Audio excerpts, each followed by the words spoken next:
Hello friends, നമസ്കാരം. നമ്മുടെ Kerala TV സീരിയലിലേക്ക് എല്ലാവർക്കും സ്വാഗതം. അങ്ങനത്തെ വളരെ രസകരമായ രീതിയിലാണ് നമ്മുടെ കഥ മുന്നോട്ട് പോയിക്കൊണ്ടിരിക്കുന്നത്. എന്താണെന്ന് വെച്ച് കഴിഞ്ഞിട്ടുണ്ടെങ്കിൽ നമ്മുടെ രാധികാമ്മ എടുത്തു ചാടുന്നതെല്ലാം അബദ്ധത്തിലേക്ക് ആയിക്കൊണ്ടിരിക്കാം. അങ്ങനെ അമ്മയും മകനും കൂടെ ഗീതുവിനെ കൊല്ലുന്നതിനെ പറ്റിയും ഗീതു ഇത്ര ദിവസം ജീവനോടെ ഉണ്ടാവുകയുള്ളൂ എന്നുള്ള കാര്യങ്ങളെപ്പറ്റിയൊക്കെ ചർച്ച ചെയ്യുന്നത് കേട്ടുകൊണ്ടാണ് ഗോവിന്ദൻ വരുന്നത്. തലനാരിഴയ്ക്ക് രക്ഷപ്പെട്ടു എന്ന് പറയാം ഗോവിന്ദൻ്റെ കയ്യിൽ നിന്ന് അമ്മയും മകനും.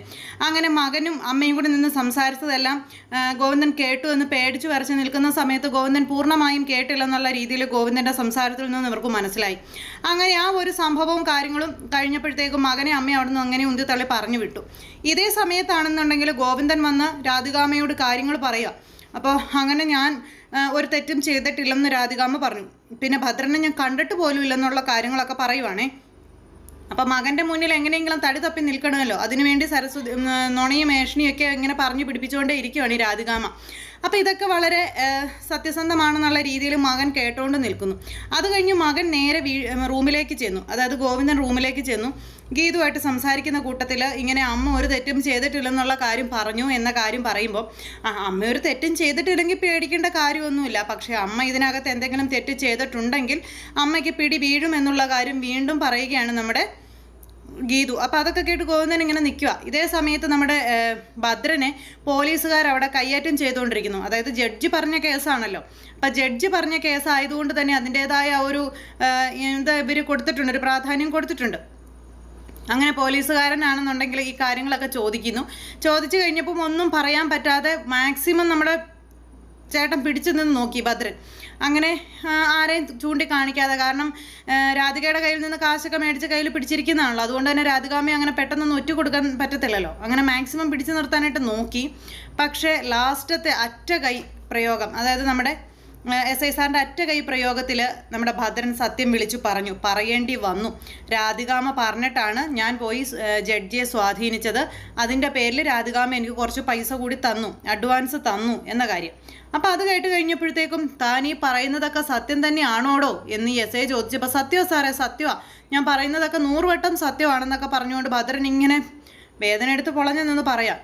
സ്വന്തം മകളുടെ ജീവിതം നശിപ്പിക്കാൻ, അവൾക്ക് വേണ്ടിയിട്ട് വിവാഹമോചനത്തിന് വേണ്ടി ജഡ്ജിയെ സ്വാധീനിച്ചു.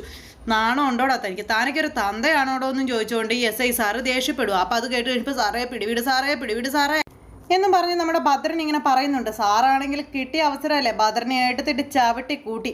സ്വന്തം മകളുടെ ഭാവി തകർക്കുന്ന താനൊക്കെ തന്തമാർക്ക് തന്നെ അപമാനമാണോ എന്നൊക്കെ പറഞ്ഞ് അങ്ങനെ നമ്മുടെ ഭദ്രനെ ശരിക്കും അവിടെ ഇട്ട് ചവിട്ടി കൂട്ടിയെന്ന് തന്നെ പറയാം. ഭദ്രൻ എഴുന്നേക്കാൻ പോലും മേലാത്തൊരവസ്ഥയിലേക്കാക്കി നമ്മുടെ സാറ്.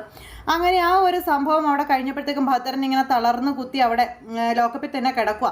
ഇവന് പച്ചവെള്ളം പോലും കൊടുത്തു പോയേക്കരുതെന്ന് പറഞ്ഞ് SI സാർ അങ്ങ് ഇറങ്ങി പോവുകയും ചെയ്തു. ഭദ്രൻ ഇങ്ങനെ അയ്യോ പത്തോ എന്ന് പറഞ്ഞ് അവിടെ കിടക്കണം. ഇതേ സമയത്ത് വിലാസിനി ആണെങ്കിൽ വീട്ടിലിരുന്നിട്ട് ഇരിപ്പുറയ്ക്കാതെ അങ്ങോട്ടോടുന്നു ഇങ്ങോട്ടോടുന്നു, കരയുന്നു, വിളിക്കുന്നു, എനിക്കെൻ്റെ ഭദ്രേട്ടനെ കാണണമെന്ന് പറയുന്നു. അങ്ങനെ മൊത്തത്തിൽ വിഷയമായിട്ടിരിക്കുന്നു. അപ്പോൾ വിലാസിനി അങ്ങനെയൊക്കെ പറഞ്ഞപ്പോഴത്തേക്കും പ്രിയയും പറഞ്ഞു നമുക്ക് പോയെന്നാൽ കണ്ടിട്ട് വരാം എന്നുള്ള കാര്യം. അങ്ങനെ പ്രിയ പറഞ്ഞ അനുസരിച്ച് വിനോദും സമ്മതിച്ചു. ഇവരെന്നിട്ട് നേരെ അങ്ങോട്ട് പോവുക, സ്റ്റേഷനിലോട്ട് പോവുക. അവിടെ ചെന്ന് ലോക്കപ്പിൽ ചെന്ന് കാണാനായിട്ട് അവിടെ ചെന്ന് സാറന്മാരോട് അനുവാദം ചോദിച്ച് ഇവർ ഭദ്രൻ്റെ അടുത്ത് ചെന്നു. ഭദ്രൻ്റെ അടുത്ത് ചെന്നപ്പോഴത്തേക്കും എൻ്റെ ഭദ്രേട്ടാന്നും വിളിച്ചു ഒരു ഒറ്റ കരച്ചിലായിരുന്നു വിലാസിനിയുടെ കരച്ചിലും ഭദ്രൻ്റെ കിടപ്പൊക്കെ കണ്ടു കഴിഞ്ഞപ്പോഴത്തേക്കും നമ്മുടെ പ്രിയയ്ക്ക് ശരിക്കും പറഞ്ഞാൽ ചിരിയാണ് വന്നത്. പ്രിയ അവിടെ നിന്നിങ്ങനെ ചിരി കടിച്ചു പിടിക്കുക. ചിരിച്ചാൽ പോയി, എല്ലാം പോയല്ലോ. അതുകൊണ്ട് അങ്ങനെ ആകെ ആ ഒരു ഇതിൽ ഇങ്ങനെ നിൽക്കുന്നു. ആ ഒരു സെറ്റപ്പും കാര്യങ്ങളും ഒക്കെ ആയിട്ട് നമ്മുടെ പ്രിയ നിൽക്കുമ്പോഴേക്കും എൻ്റെ അച്ഛാ, എന്നാലും എൻ്റെ അച്ഛനെ എനിക്ക് ഇങ്ങനെയൊക്കെ കാണേണ്ടി വന്നല്ലോ, എൻ്റെ അച്ഛൻ ഇങ്ങനെ ഒരു അവസ്ഥ എങ്ങനെ വന്ന അച്ഛാ എന്നൊക്കെ ചോദിച്ച് ഒന്നും അറിയാത്തതുപോലെ നമ്മുടെ പ്രിയ ഇങ്ങനെ സംസാരിക്കാം. എന്നാലും എൻ്റെ ഭദ്രേട്ടാ എനിക്ക് നിങ്ങളെ ഇങ്ങനെ കാണേണ്ടി വന്നല്ലോ എന്നും പറഞ്ഞുകൊണ്ടായി വിലാസിനി. ഈ സമയത്താണെന്നുണ്ടെങ്കിൽ ഭദ്രൻ എന്ത് ചെയ്തെന്നറിയോ? അപ്പോൾ മോളെ ഞാൻ ഒരു തെറ്റും ചെയ്തിട്ടില്ലെന്നും പറഞ്ഞ് നിരപരാധിയെക്കാളും വലിയ നിരപരാധിയാകാനായിട്ട് ശ്രമിക്കുന്നു. അത് കഴിഞ്ഞപ്പോൾ കുഞ്ഞുവാവ വയറ്റിൽ കിടക്കുന്ന കുഞ്ഞുവാവയോട് പ്രിയ പറയാണ്, നിന്റെ മുത്തച്ഛനെ കണ്ടോടാ മക്കളെ, നിന്റെ മുത്തച്ഛന് നിനക്ക് ഇങ്ങനൊരു അവസ്ഥയിൽ കാണേണ്ടി വന്നല്ലോ, മുത്തച്ഛൻ നാളെ ജയിൽ പുള്ളിയാണെന്ന് വരെ എൻ്റെ കുഞ്ഞ് കേൾക്കേണ്ടി വരുമെന്നും പറഞ്ഞുകൊണ്ട് അപ്പുറം നിന്ന് വിലാസിനി.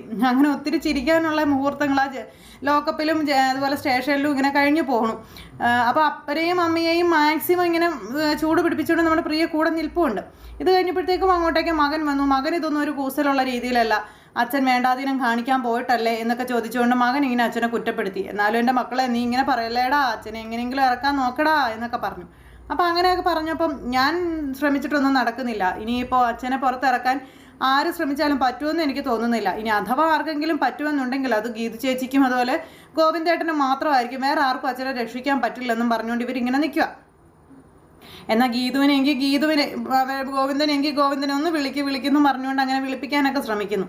എന്തായാലും അത് എത്രത്തോളം ഫലം കാണുമെന്നറിയില്ല, എന്നാലും അവർ ശ്രമിച്ച് നോക്കാം എന്നുള്ള കാര്യത്തിൽ അവരെങ്ങനെ നിൽക്കുന്നു. അങ്ങനെ ആ ഒരു സംഭവം അവിടെ നടക്കുന്നു. ഇതേ സമയത്ത് പിന്നെ കാണിക്കുന്ന നമ്മുടെ ഗോവിന്ദനെയും അതുപോലെ തന്നെ നമ്മുടെ രാധികയാണ് കേട്ടോ. അവർ രണ്ടുപേരും കൂടി ഇങ്ങനെ നിൽക്കുക. അപ്പോൾ ഈ രാധിക വന്ന് ഗോവിന്ദനോട് ചോദിക്കുന്നുണ്ട്, എന്തായി ഭദ്രൻ്റെ കാര്യം എന്തായി? അപ്പോൾ ഈ രാധികയുടെ ആ ഒരു ക്യൂരിയോസിറ്റി ഒക്കെ കണ്ടു കഴിഞ്ഞപ്പോൾ ഭദ്രൻ്റെ കാര്യത്തിൽ അമ്മ എന്തിനാ ഇത്രത്തോളം ടെൻഷൻ അടിക്കുന്നതെന്ന് ഗോവിന്ദൻ ചിന്തിക്കുന്നുണ്ട്. അപ്പോൾ ഗോവിന്ദൻ പറഞ്ഞു, അമ്മേ യാതൊരു രീതിയിലും ഞാൻ ശ്രമിച്ചിട്ട് ഭദ്രനെ പുറത്തിറക്കാൻ പറ്റുന്നില്ല, ഭദ്രനെ പുറത്തിറക്കുന്ന സാഹചര്യം അത് നടക്കുമെന്ന് എനിക്ക് തോന്നണില്ല എന്ന് പറഞ്ഞു. അപ്പോൾ അത് കേട്ട് കഴിഞ്ഞപ്പോഴത്തേക്കും രാധിക പെട്ടു. രാധികയ്ക്ക് മനസ്സിലായി അവനെ ശരിക്കും പെടുത്തി കളഞ്ഞിരിക്കുന്നതാണ് എന്നുള്ളത്. അങ്ങനെ വന്നാൽ അവനെ നേരെ ചൂനെ ഒന്ന് ചോദ്യം ചെയ്താൽ അവൻ എൻ്റെ പേര് പറഞ്ഞു കഴിഞ്ഞാൽ അവിടെ തീർന്നു. രാധിക എന്ന് പറയുന്ന അല്ലെങ്കിൽ രാധിക ഉണ്ടാക്കി ചീട്ടുകൊട്ടാരം എല്ലാം അവിടെ തകർന്നടിഞ്ഞ് വീഴുമെന്ന് രാധികയ്ക്ക് മനസ്സിലായി. ഗോവിന്ദൻ്റെ മുന്നിൽ തൻ്റെ ചീട്ടുകൊട്ടാരം പൊളിഞ്ഞടുങ്ങുന്നു. അപ്പോൾ രാധിക ഇങ്ങനെ പേടിച്ച് നിൽക്കും, എന്തും എപ്പോൾ വേണമെങ്കിലും സംഭവിക്കും എന്നുള്ളൊരിതിൽ. അങ്ങനെ ആ ഒരു പേടിയോടുകൂടി മോനെ കണ്ണ എടാ ഭദ്രനെ ഇറക്കണമെന്നുണ്ടെങ്കിൽ ഇനി ഒരേ ഒരു പോംവഴി മാത്രമേ ഉള്ളൂ എന്നിങ്ങനെ പറഞ്ഞു. പോംവഴി? എന്ത് പോംവഴി അമ്മയെന്ന് ചോദിച്ചു. നീയും ഗീതവും ചെന്ന് ആ ജഡ്ജിയുടെ കാല് പിടിക്കണം, എങ്കിലും മാത്രമേ ഇനി ഭദ്രനെ പുറത്തിറക്കാനായിട്ട് കഴിയുള്ളൂ എന്ന് പറഞ്ഞപ്പോൾ ഞാൻ എന്തിനാമേ ചെന്ന് ജഡ്ജിയുടെ കാല് പിടിക്കുന്നതെന്ന് ചോദിച്ചു. അത് പിന്നെ ഗീതുവിൻ്റെ അച്ഛനല്ലേ, ഗീതു ഒന്നുമില്ലെങ്കിലും നമ്മുടെ കമ്പനിക്ക് ഇത്ര ഇതൊക്കെ ചെയ്തു തരുന്നതല്ലേ, അപ്പോൾ പിന്നെ ഗീതുവിൻ്റെ അച്ഛൻ ജയിലിൽ കിടക്കുന്നത് നിനക്ക് മോശമല്ലേ? ഗീതുവിൻ്റെ അച്ഛനെന്ന് പറഞ്ഞാൽ നിൻ്റെ ആരാ? നിൻ്റെ അമ്മായച്ഛനല്ലേ, അപ്പോൾ അയാളെ പുറത്തിറക്കേണ്ട ഉത്തരവാദിത്വം നമുക്കല്ലേ.